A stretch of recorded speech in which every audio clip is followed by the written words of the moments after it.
Bienvenidos al podcast DF Contrafactual con Jorge Fantuzzi. Conversaciones para entender las señales de la economía. Hola, ¿cómo están? Soy Jorge Fantuzzi, esto es Contrafactual, el podcast que hacemos para darle una mirada alternativa a la economía. En el día de hoy queremos darle una mirada distinta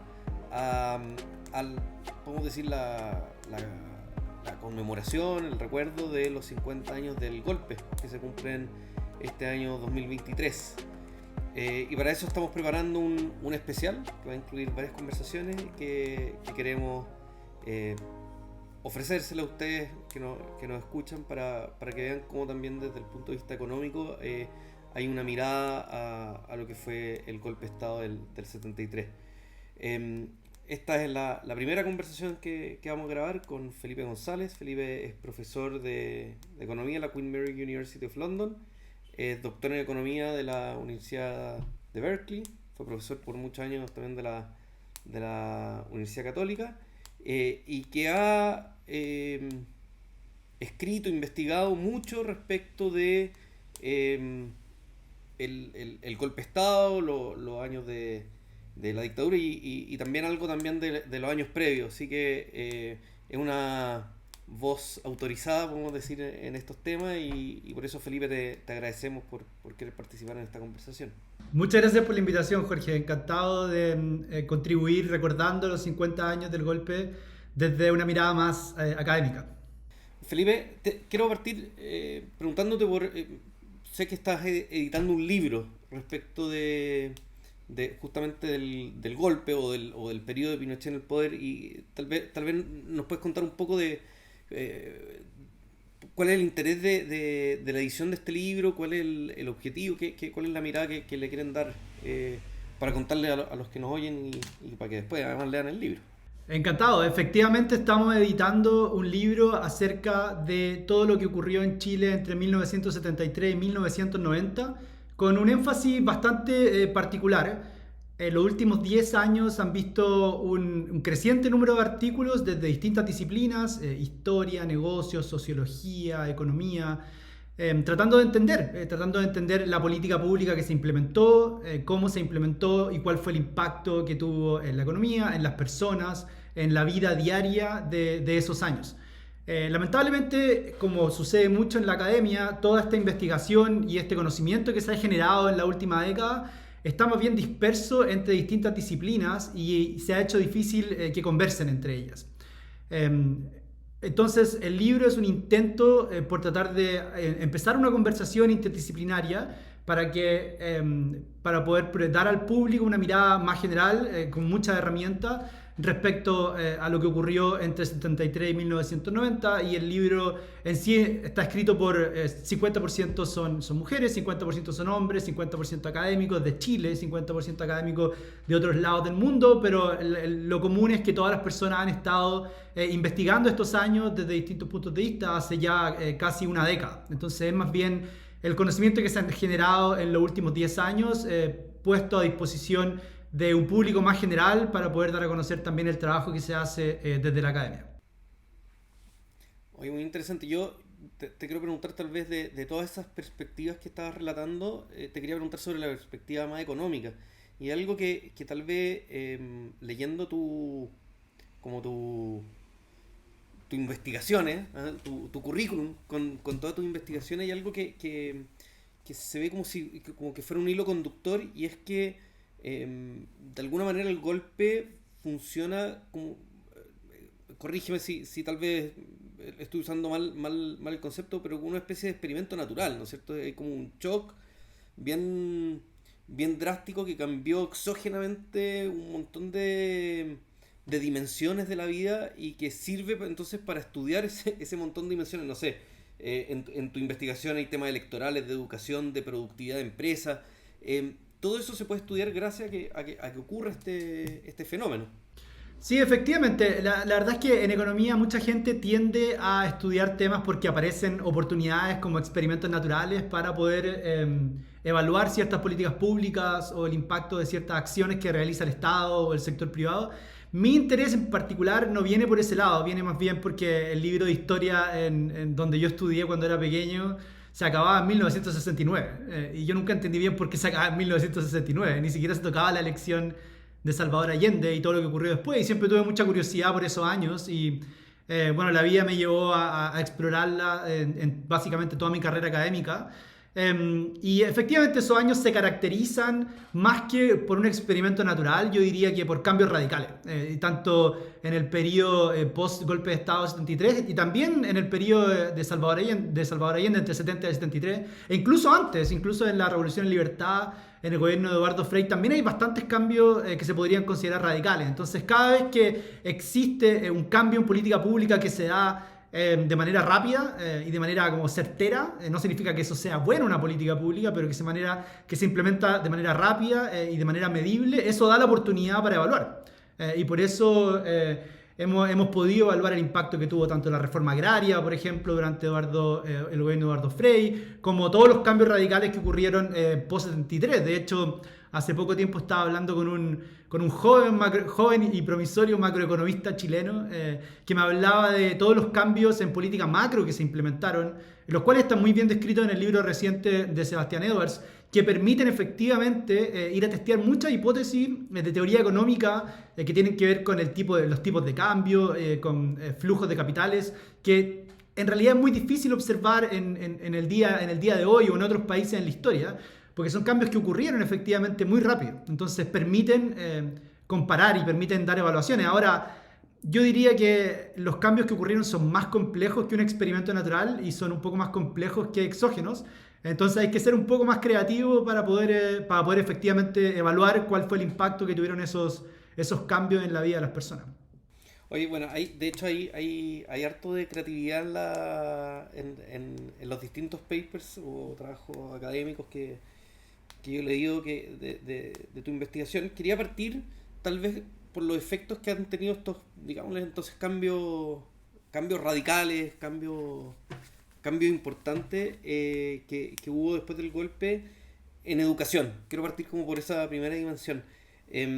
Uno de tus trabajos muestra que se redujo mucho la educación superior, no sé si desde el principio del gobierno de Pinochet, pero se redujo mucho la educación superior, y eso tuvo un efecto después en empleo, medible, ¿no es cierto?, en el empleo de esas personas que no tuvieron acceso entonces a educación superior, y en consecuencia de esos efectos en empleo también en movilidad social. No sé si nos puedes contar un poco la historia de por qué se redujo tanto en la dictadura la educación superior y cómo midieron estos efectos. Sí, por supuesto. El cambio que ocurrió en la educación superior durante el gobierno de Salvador Allende y post golpe de Estado está muy bien documentado por historiadores, por gente que estudia educación, como José Joaquín Brunner. No es algo particularmente novedoso de nuestra investigación. Está muy bien documentado en mucho trabajo académico. Cómo post-73, bueno, en el periodo de Salvador Allende aumenta mucho el número de vacantes que hay en el sistema de educación superior chileno. Y después de 73 hay una reducción bastante radical del número de vacantes. Se pasa entre el año 73 al año 77, se pasa de 48.000 vacantes en el sistema de educación superior a 32.000. Entonces hay un tercio más o menos de las vacantes que se destruyen en esa época. Entonces si alguien tiene que entrar a la educación superior justo antes del 73, tiene mucho más espacio en el sistema educacional superior chileno que si entra justo después del 73, porque da la casualidad que entra en un momento de una contracción de la educación superior. Entonces, lo novedoso de nuestro trabajo es que tratamos de documentar eso de manera cuantitativa. Tratamos de documentar muy bien quiénes fueron las personas que estuvieron expuestas a esta contracción de la educación superior post-73, y después desarrollamos un método para poder seguir a estas personas que estuvieron expuestas en los censos, que tenemos muy buenos microdatos en Chile desde el año 82 en adelante. Lamentablemente hacia atrás no están sistematizados, pero podemos seguir muy bien a las personas en términos de su empleo, de sus salarios, de su educación, de toda su vida básicamente, desde el 82 al 92, al 2002 y al 2017. Entonces, en ese trabajo hacemos el primer intento cuantitativo por documentar cómo haber alcanzado la edad de ir a la universidad justo después del golpe afecta toda tu trayectoria de vida. Y como te puedes imaginar, no tener la posibilidad de ir a la universidad es algo que le cambia la vida a las personas. Ir a la universidad tiene un retorno educacional muy grande. Ahora tal vez explicar, hay un tema como se puede decir en calidad de vida, ¿no es cierto? Y en movilidad social que está en tu paper, pero también durante los años de la dictadura pasa que en el fondo la sociedad se desarrolla, pasan los años, o sea, hay un montón de efectos que uno tiene que como tratar de separar, ¿no es cierto?, de lo que ustedes están viendo puntualmente que es la escolaridad. Entonces ahí hacen como unas comparaciones entre personas, digamos, que son parecidas. ¿Ah? No sé si nos puedes contar un poco cómo funciona eso. Sí, efectivamente, hay que ser muy cuidadoso en cómo comparar. Por supuesto que alguien no querría comparar lo que significa crecer en dictadura que crecer en el gobierno de Allende o crecer durante el gobierno de Eduardo Frei. En ese trabajo en particular nosotros utilizamos la edad de entrada a la universidad, que en esta época era entre 18 y 21 años, y la exposición a distintas vacantes en distintas partes del país. También tenemos bien documentado dónde estaban los campus, dónde estaban las personas jóvenes que tenían la posibilidad de entrar a la universidad, dónde se produjo el proceso de expansión durante el periodo de Salvador Allende. Y es completamente una evaluación de haber cumplido la edad de ir a la universidad entre el 73 y el 81. De hecho, el 81 empieza a ocurrir el proceso como opuesto al proceso que ocurrió entre el 73 y el 81, porque la matrícula de educación superior se empieza a expandir notablemente. Básicamente se liberalizó el mercado de la educación superior en el 81 con la reforma, y por lo tanto entran muchas más instituciones de educación superior y las personas están expuestas a muchas más oportunidades de estudiar. Ahora, esa es otra pregunta de investigación que nosotros no contestamos en el trabajo, pero está bien documentado que esa expansión llevó a un aumento importante de la matrícula que se materializó y se puede observar en los datos de los 90 y los 2000. Entonces sí, el trabajo es muy cuidadoso en tratar de hacer comparaciones que sean válidas para poder entender cómo ir a la universidad o no ir a la universidad en este caso le cambió la vida a las personas, les disminuyó el salario, es más probable que estén en ocupaciones lo que se llaman como blue collar occupations en inglés, que son de baja calificación, los salarios son menores y también por supuesto tienen menos probabilidad de escalar socialmente, de llegar a la parte alta de la distribución de ingresos. Oye, Felipe, y además en un trabajo posterior ustedes hacen como que estiran un poco más el efecto en términos tal vez más inesperados y hacen una relación respecto de la mortalidad. ¿Ah? ¿Por qué les pareció interesante esta pregunta y por qué justamente este shock te sirve para estudiar el efecto sobre la mortalidad? Sí, hay dos cosas. Nosotros empezamos a trabajar efectivamente como tú resumías en ese trabajo inicial, y de ahí salieron dos trabajos adicionales como documentando cosas extras. Una de ellas es el impacto que tuvo en los hijos de las personas que sufrieron esta contracción en la educación, que estuvieron expuestas a esta contracción, para poder estimar los impactos como intergeneracionales de la política.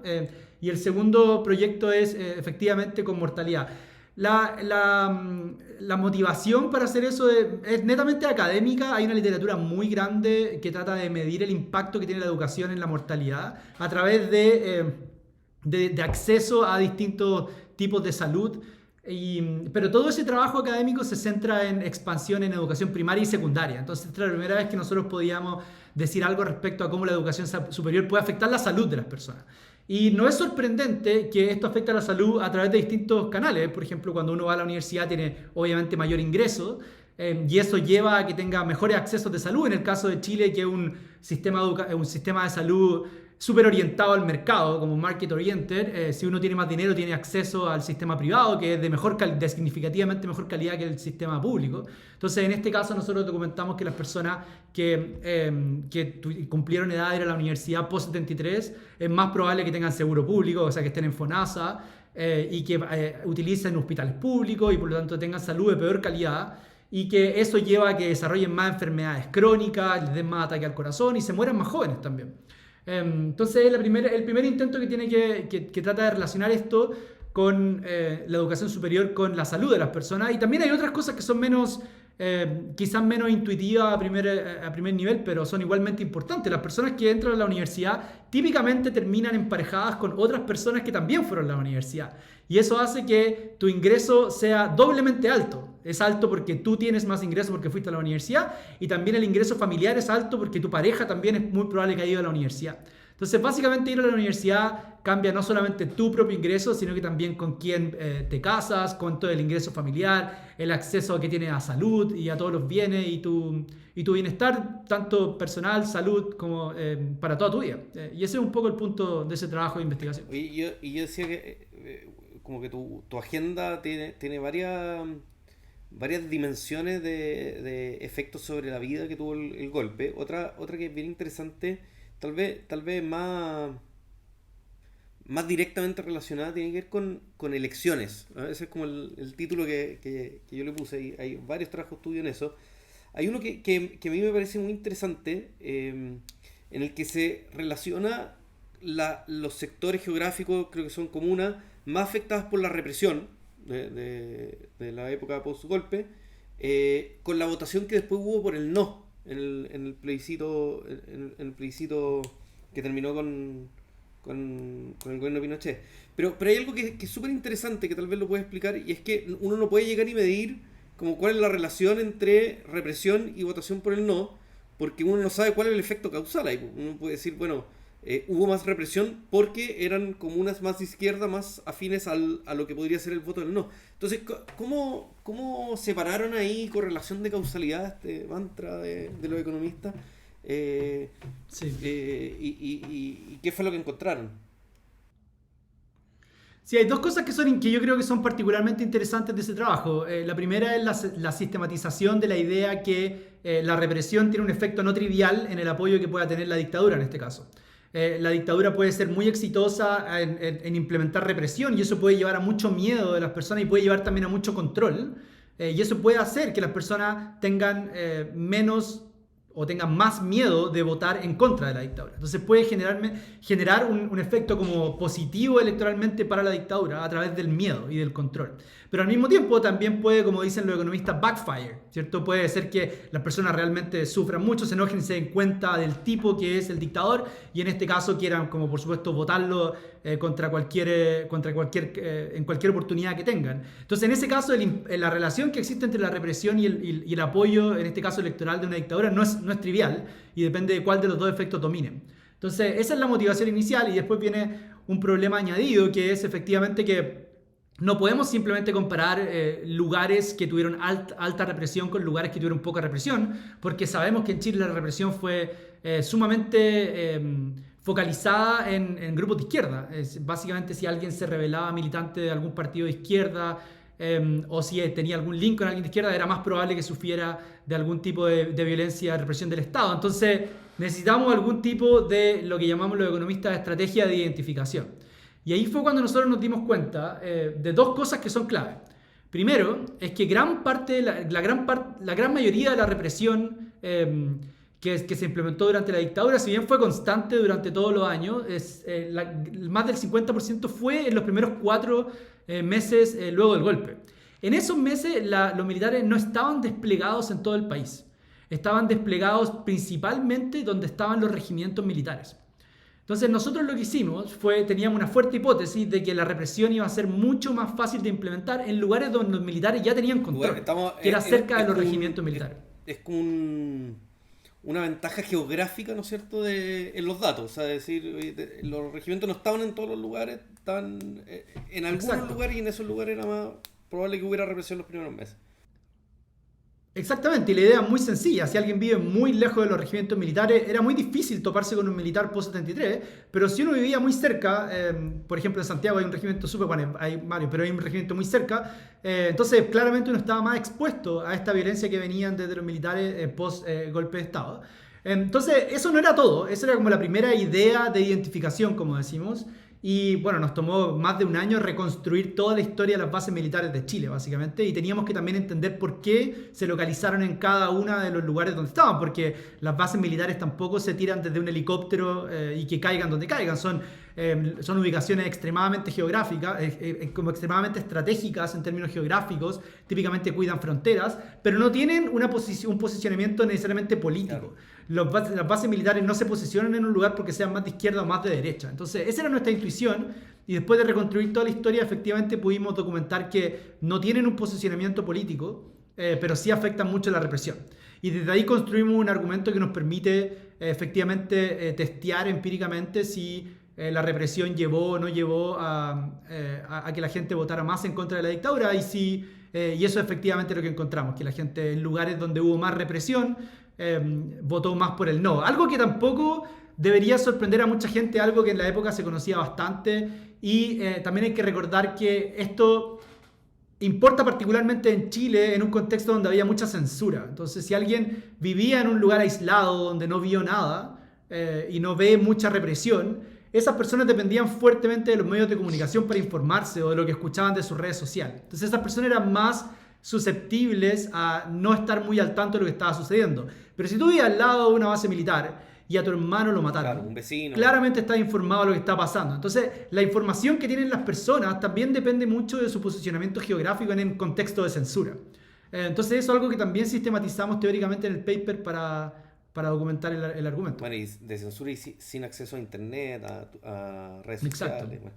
Oye, pero además, en relación con la información y la votación por el no, tú también tienes un trabajo que muestra cómo la exposición a televisión, también a nivel geográfico, tuvo repercusiones después en la votación por el no.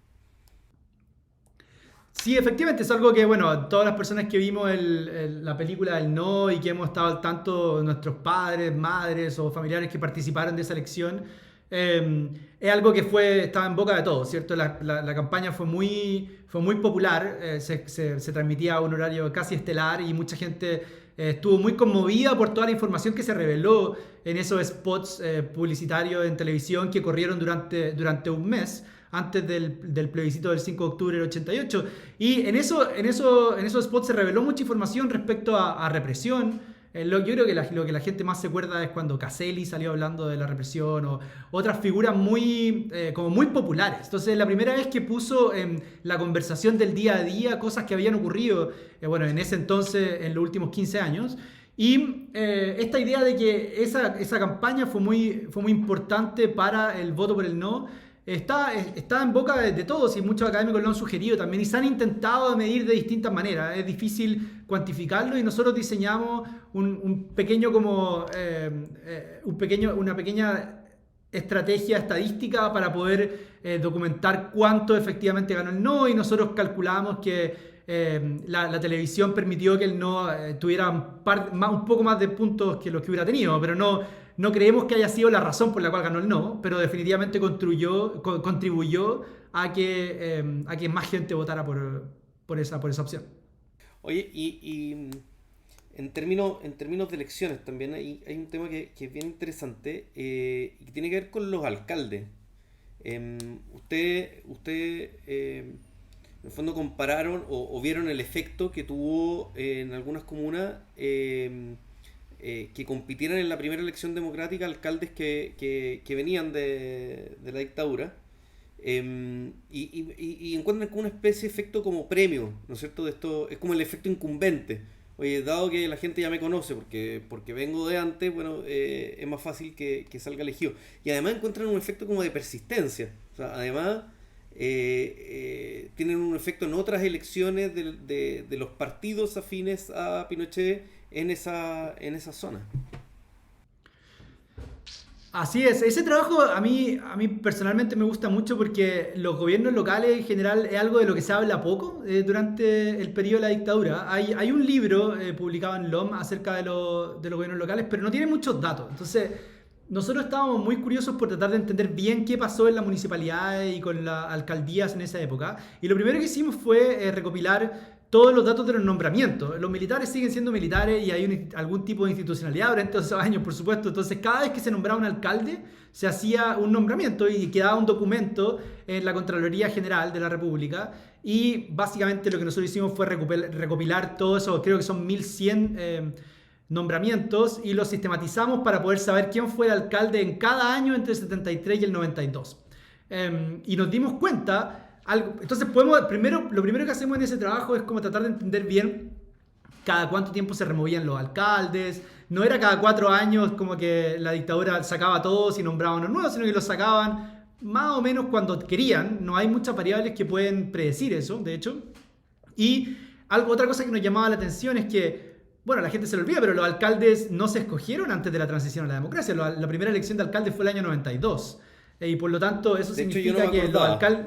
Me acordé Sí. ahí repasando tus trabajos. Y de hecho,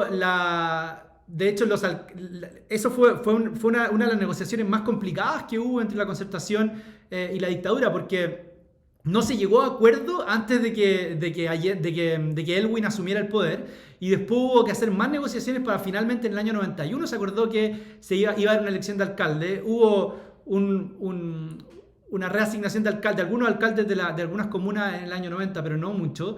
Y ahí siempre nos llamó la atención. Nosotros pensábamos que, obviamente, que no todos los alcaldes que fueron designados en los años 70 y 80 se iban a ir simplemente para la casa, sino que muchos de ellos iban, por supuesto, a tratar de competir en la elección del 92. Y efectivamente encontramos que, si mal no recuerdo, alrededor de 260 compitieron, y muchos de ellos ganaron. Y no sorprendentemente, además de que las municipalidades no son particularmente politizadas en Chile, sino que son más bien figuras locales que pueden tener mucha popularidad o no y se caracterizan por hacer o no hacer el trabajo. Muchas personas votaron efectivamente por ellos, y una explicación muy, muy sencilla desde la economía y la ciencia política es que una vez que un alcalde está en el poder durante muchos años, se hace conocido, puede hacer puerta a puerta, puede dar discursos, y las personas después a la hora de la elección lo reconocen, y eso lleva a que la gente vote un poco más por ello. Ahora en el trabajo vamos un poco más allá para tratar de entender si los alcaldes antes de la transición hacen algo para poder reelegirse, y también tenemos algunos datos que muestran cómo los alcaldes intentan también dar un poco de bienes públicos para tratar de ganar algún tipo de ventaja ante la elección, de efectivamente mostrarse como, mire, yo soy buen alcalde, construyo viviendas sociales, construyo alcantarillado, que eso no es algo particular de la dictadura. En realidad también sucede mucho en democracia, que los alcaldes justo antes de ir a una reelección intentan hacer más cosas de lo normal, claro, gastan más para poder reelegirse. Entonces, más que esto sea algo particular de la dictadura, es la primera vez que alguien como que hace el argumento para la dictadura y lo puede mostrar con datos. Y efectivamente después mostramos que en esos lugares donde el alcalde de la dictadura logra reelegirse, después esos lugares terminan permanentemente siendo un poco más, apoyando un poco más a los partidos que estaban más alineados con la dictadura en ese tiempo, que en el caso de Chile son los partidos más de derecha. Oye, y me quiero pasar a la tercera dimensión que tal vez ordené ahí de tu agenda, que tiene que ver con las privatizaciones, que uno si pudiera, son varios trabajos, pero si uno lo pudiera como resumir, usted encuentra por un lado que los precios de las privatizaciones fueron súper convenientes, que favorecieron además a aliados de Pinochet, y que eso tuvo un efecto como de configuración de la élite, y que además esto tenía efectos como en la productividad de las empresas de las privatizaciones o del periodo de los cercanos a Pinochet en la época de su gobierno. Entonces no sé si nos puedes contar tal vez un poco como el interés por pensar esto, y sobre todo metodológicamente cómo se han aproximado estas preguntas. La política de privatizaciones de Pinochet yo diría que es una de las políticas más estudiadas de esa época. Hay muchos trabajos desde investigaciones periodísticas hasta trabajos académicos respecto a lo que ocurrió de esa época. También muchos de los actores que estaban a cargo de las privatizaciones han escrito artículos. Hay uno, si mal no recuerdo, de Cristian Laroulet en el CEP, el mismo Rolf Luders también ha escrito varios artículos respecto a eso, pero faltan datos en general, y nuestra motivación era como tratar de ocupar los mejores datos posibles para entender qué pasó con estas empresas. Las privatizaciones tienen como dos periodos que son marcadamente distintos. El periodo pre-crisis del 82-83, que es un periodo más bien donde se reprivatizan muchas empresas que habían sido nacionalizadas durante el gobierno de la Unidad Popular, y después hay un periodo post-crisis donde se privatizan muchas otras empresas. Lo que nosotros hacemos en ese trabajo es el primer intento por sistematizar dos dimensiones de la venta de las empresas del Estado. Primero, el precio de venta, si el precio de venta variaba mucho entre estas distintas empresas, y también quiénes fueron las personas que las compraron, si eran gente que habían trabajado con anterioridad para la dictadura o eran simplemente actores internacionales como privados españoles o alguien que venía de otro lado. Fondos de inversión. Y en ese caso también nosotros también hacemos un buen trabajo construyendo una base de datos que nos permiten mirar todos los balances de las empresas, los activos, los pasivos, las ventas, pre y post privatización. Yo diría que una de las cosas que más nos llamó la atención, y creo que además de la cuantificación de muchas cosas que ocurrieron en esa época, incluyendo esto de la variación que existen entre los precios de venta y cómo los precios de venta efectivamente eran más bajos cuando los compraban gente que había trabajado para la dictadura, es que una vez que la dictadura se termina, estas empresas no se quedan de brazos cruzados, estas empresas que fueron privatizadas. Estas empresas se vuelven actores importantes en la economía y la política chilena y empiezan a contratar muchos políticos y empiezan de hecho a reemplazar políticos de la dictadura por políticos de la concertación, de los gobiernos de los 90, de los gobiernos de los 2000, para poder mantenerse conectados a la arena política. Las redes. Mantenerse conectados a las redes de la política. Y también son las mismas empresas que luego más adelante aparecen poniendo mucho dinero en paraísos fiscales. Son las mismas empresas que están financiando la política de manera irregular, como reveló un informe del Servicio de Impuestos Internos por ahí por los 2010. Entonces, estas empresas de alguna manera que fueron privatizadas en los 70 y los 80 son parte fundamental de cómo la democracia chilena se fue desarrollando en los 90 y en los 2000 y que finalmente, llevó a todo lo que sabemos que llevó en la última década. Y yo creo que este es el primer trabajo que intenta hacer ese link entre una privatización y todo el funcionamiento de una democracia en las décadas siguientes. Típicamente, la primera literatura académica se focalizaba mucho en la idea de que una privatización es buena porque el Estado es ineficiente. Entonces, la privatización va a llevar a mayor productividad. Y este trabajo muestra, creo yo, de manera más clara que es un poco más complicado que eso. Que las empresas privadas no solamente se dedican a mejorar la productividad, sino que también se dedican, sobre todo las empresas más grandes, a tratar de influenciar la política, a tratar de hacer lobby. Mucho de este lobby también es legal y muchas de estas acciones hay herramientas legales para poder hacerlas. Pero las empresas grandes, y eso es un giro que ha dado la economía en la última década, diría yo, que las empresas grandes también son actores políticos. Las empresas grandes están constantemente tratando de influenciar qué tipo de plataformas de política se diseñan y se implementan. Y eso es algo que ha llevado, por supuesto, a un nuevo diseño de política en el último tiempo, que tienen que ver con cómo se regulan los paraísos fiscales, cómo se fomenta que las empresas paguen impuestos, cómo se regulan las actividades de lobby, etc. Oye, Felipe, podríamos seguir conversando harto rato. Fue una época cargada, como hablábamos antes, de cambios drásticos, cambios radicales, entonces me imagino que tu agenda sigue. Así que, pero te quiero dar las gracias por esta conversación, por habernos instruido tanto de lo que has aprendido mirando esta época en los datos, desde la perspectiva de la economía. Y sobre todo, yo diría, contribuyendo también un poco no solo a la economía, sino que también a la historia, ¿no? A darle una mirada distinta a cómo se ve la historia generalmente. Bueno, tú partiste contando que tu motivación venía de los libros de historia. Sí, de hecho yo creo que casi que más tiempo en la Facultad de Historia en la universidad que en la Facultad de Economía. Pero sí, la idea de cuantificar eventos que han ocurrido en la historia tampoco es nueva de la economía. Hay que ser justos con los historiadores o como historiadores como la Sol Serrano, por ejemplo, que en Chile llevan décadas haciendo un trabajo cuantitativo importante. Pero yo creo que la economía puede aportar con su granito de arena a evaluar ciertas políticas, y como en economía estamos tan interesados en el diseño y correcta implementación de políticas públicas en distintos ámbitos de la vida, creo que es importante que se realicen evaluaciones rigurosas de las cosas que han sucedido en el pasado para aprender, y ojalá que en el futuro nos quedemos con las cosas buenas y no cometamos los errores del pasado. Oye, Felipe, muchas gracias. Esto es Contrafactual, el podcast que hacemos para darle una mirada alternativa a la economía. En el día de hoy un especial para darle una mirada alternativa a los 50 años del golpe de Estado del 73.